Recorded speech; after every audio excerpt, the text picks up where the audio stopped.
প্রতিনিয়ত চিকেনের একই রেসিপি খেতে কিন্তু সত্যি ভালো লাগে না। তো চিকেন দিয়ে কিন্তু আরও অনেক ধরনের রেসিপি আমরা তৈরি করে নিতে পারি। তাছাড়া আমি শিখার আপনারা দেখছেন শিখাস রান্নাঘর, আর শিখাস রান্নাঘরে জানাই সকল দর্শক বন্ধুদের স্বাগত। আর আজকে আমি আপনাদের সাথে শেয়ার করতে চলেছি চিলি চিকেনের রেসিপি। আর এই রেসিপিটি কিন্তু আপনারা অনেকেই অনেক রকমভাবে তৈরি করে থাকেন, তবে এই রেসিপিটি রেস্টুরেন্ট স্টাইলে কিন্তু আমি বানিয়ে নিয়েছি। তো এখানে নিয়েছি আমি প্রায় 1 কিলোর মতো বোনলেস কিংবা উইথ বোন চিকেন নিয়েছি। তো প্রথমেই আমি এই চিকেনটিকে ম্যারিনেশন করে নেব, যার জন্য দিয়ে দিয়েছি স্বাদ অনুযায়ী নুন এবং দিয়ে দিয়েছি আদা এবং রসুনের পেস্ট। আরও দেব ব্ল্যাক পেপারের গুঁড়ো, দিয়ে দেব কিছুটা পরিমাণে লঙ্কার গুঁড়ো। আর এখানে কিন্তু আমি কালারের জন্য লঙ্কার গুঁড়োটি ব্যবহার করছি। এর মধ্যে এবার আমি অ্যাড করে দিচ্ছি কর্নফ্লাওয়ার। আর এখানে কিন্তু আমি প্রায় 2 থেকে 2.5 টেবিল স্পুনের মতো এখানে কর্নফ্লাওয়ারের গুঁড়োটি ব্যবহার করছি। আরও দিচ্ছি একটি ডিম আর কিছুটা পরিমাণে লেবুর রস। এই সমস্ত উপকরণ দিয়ে খুব সুন্দর করে এই চিকেনটিকে কিন্তু আমি ম্যারিনেশন করে নেব। আর সমস্ত উপকরণ দিয়ে চিকেনটিকে মেখে নেওয়া হয়ে গেলে প্রায় আধ ঘন্টার মতো কিন্তু চিকেনটিকে ম্যারিনেশনের জন্য রেখে দিতে হবে। আর আপনাদের হাতে সময় থাকলে আপনারা 1 ঘন্টাও কিন্তু ম্যারিনেশনের জন্য চিকেনটিকে রাখতে পারেন। তো এখানে কিন্তু আমি আধ ঘন্টা পরে ফিরে এসেছি এবং এখানে ওভেনটি জ্বালিয়ে দিয়েছি, বসিয়ে দিয়েছি কড়াইটিকে খুব ভালো করে গরম করে নেব এবং এর মধ্যে অ্যাড করে দেবো আমি কিছুটা রিফাইন্ড অয়েল।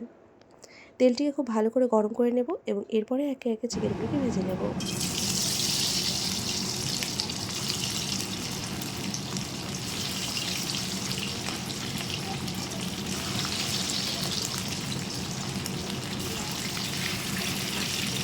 তো এখানে কিন্তু চিকেনের একটি পাশ খুব ভালো করে ভেজে নেওয়া হয়ে গেছে। এবার সমস্ত চিকেনগুলিকে আমি উল্টে নেব এবং এর দুপাশে কিন্তু খুব সুন্দর লালচে করে আর হাতে কিছুটা সময় নিয়ে ভেজে নেব।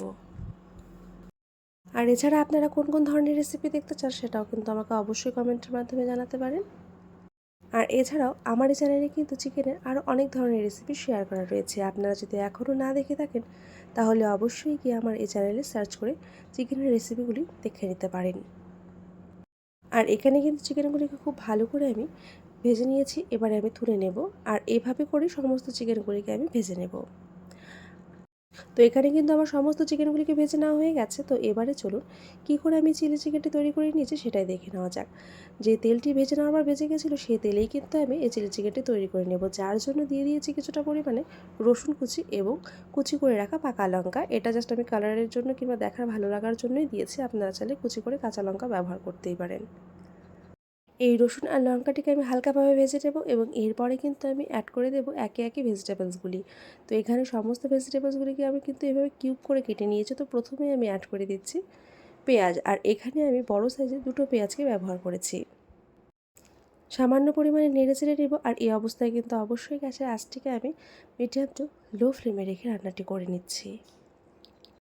তো এখানে কিন্তু আমি হালকাভাবে পেঁয়াজটিকে ভেজে নিয়েছি। এবারে একে একে অ্যাড করে দেবো কেটে রাখা ক্যাপসিকাম এবং টমেটো। আর আপনারা চাইলে কিন্তু রেড কিংবা ইয়েলো কালারের বেল পেপারও ব্যবহার করতেই পারেন। আর চিকেনের এই রেসিপিটি কিন্তু সত্যি খুব অল্প উপকরণে এবং অল্প সময়ের মধ্যেই বানিয়ে ফেলা যায়। আর এখানে এই সমস্ত ভেজিটেবলসগুলিকে আমি 1 থেকে 1.5 মিনিটের মতো সময় নিয়ে কিন্তু ভেজে নিয়েছি। আর তাতেই দেখুন এই পেঁয়াজ, ক্যাপসিকাম এবং টমেটোগুলি খুব সুন্দর ভাজা হয়ে এসেছে। ঠিক এই অবস্থাতে আমি অ্যাড করে দেবো ভেজে রাখা চিকেনগুলি। এই চিকেনগুলি দেওয়ার পর ভেজিটেবলসগুলির সাথে খুব ভালো করে মিশিয়ে নেব এবং আরও কিছুটা সময় ধরে কিন্তু নেড়ে চেড়ে নেব। আর এই রেসিপিটি একটু মিষ্টি হলেই বেশি ভালো লাগে, যার জন্য আমি এর মধ্যে অ্যাড করে দেবো স্বাদ অনুযায়ী চিনি। আর আপনারা অবশ্যই আপনাদের স্বাদ অনুযায়ী কিংবা পরিমাণ অনুযায়ী কিন্তু চিনি ব্যবহার করবেন। সামান্য নেড়ে চেড়ে নিয়েছি। আর এবারে আমি এর মধ্যে কিন্তু অ্যাড করে দেবো কিছুটা পরিমাণে গরম মশলার গুঁড়ো। আর এই গরম মশলার গুঁড়োটি দেওয়ার পর কিন্তু এর ফ্লেভারটি সম্পূর্ণভাবেই আলাদা হয়ে যায়। এই গরম মশলার গুঁড়োটি দেওয়ার পর আমি আবারও কিছুটা সময়ের জন্য নেড়ে চেড়ে নেব এবং এরপরে আমি একে একে অ্যাড করে দেব। প্রথমে দেব সয়া সস এবং এরপরে দিচ্ছি গ্রিন চিলি সস। আর এখানে কিন্তু আমি 1 টেবিল স্পুনের মতো সয়া সস ব্যবহার করেছি এবং 2 টেবিল স্পুনের মতো গ্রিন চিলি সস ব্যবহার করেছি। আর এখানে ব্যবহার করেছি আমি প্রায় 4 টেবিল স্পুনের মতো টমেটো সস কিংবা টমেটো কেচাপ। এই সমস্ত উপকরণ দিয়ে খুব ভালো করে মিশিয়ে নেব এবং আরও কিছুটা সময়ের জন্য কিন্তু আমি নেড়ে চেড়ে নেব। আর এখানে সসগুলি অ্যাড করার পর কিন্তু খুব একটা সময় ধরে নেড়ে চেড়ে নেওয়া যাবে না। তো এখানে কিন্তু আমি প্রায় হাফ মিনিটের মতো সময় নিয়ে নেড়ে চেড়ে নিয়েছি। আর এখানে আমি ভীষণভাবে দুঃখিত, এখানে আমার একটি ভিডিওর ক্লিপ কিন্তু স্কিপ হয়ে গেছে। আর সেটা হলো, এখানে আমি কিছুটা পরিমাণে জল অ্যাড করেছিলাম, আর এই জল অ্যাড করার পর আরও কিছুটা সময় ধরে কিন্তু ফুটিয়ে নিয়েছি। আর গ্রেভিটি যখন ফুটে এরকম ঘন হয়ে আসবে, ঠিক এই অবস্থাতেই কিন্তু আমি দিয়ে দেবো এর মধ্যে কিছুটা কর্নফ্লাওয়ার গোলা জল। এই কর্নফ্লাওয়ার গোলা জলটি দেওয়ার পর আমি আবারও হালকা হাতে নেড়ে চেড়ে নেব, যতক্ষণ না পর্যন্ত এই গ্রেভিটি আরও ঘন হয়ে আসছে। আর এখানে দেখুন কিছুটা সময় ধরে নেড়েচেড়ে নেওয়ার ফলে কিন্তু গ্রেভিটি অনেকটাই ঘন হয়ে এসেছে। তো এটা ঠান্ডা হয়ে যাওয়ার পর কিন্তু আরও একটু ঘন হয়ে আসবে। তো সুতরাং আমি এই অবস্থাতেই রাখছি, এর থেকে আর বেশি ঘন করে নামাবো না। এবং নামানোর আগে আমি এর উপরে ছড়িয়ে নেব কিছুটা পরিমাণে পেঁয়াজের পাতা। আর এই পেঁয়াজের পাতাটি দেওয়ার পর আমি হালকা হাতে নেড়েচেড়ে নিয়েই কিন্তু গ্যাসের আঁচটিকে অফ করে দেব।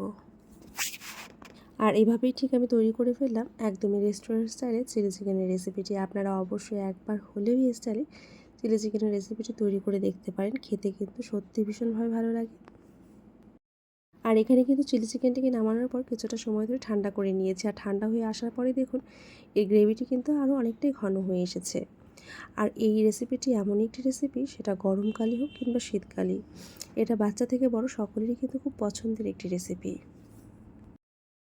আর এই রেসিপিটি কিন্তু ফ্রাইড রাইস, পোলাও কিংবা নান পরোটার সাথে খেতেও কিন্তু সত্যি ভীষণভাবে ভালো লাগে।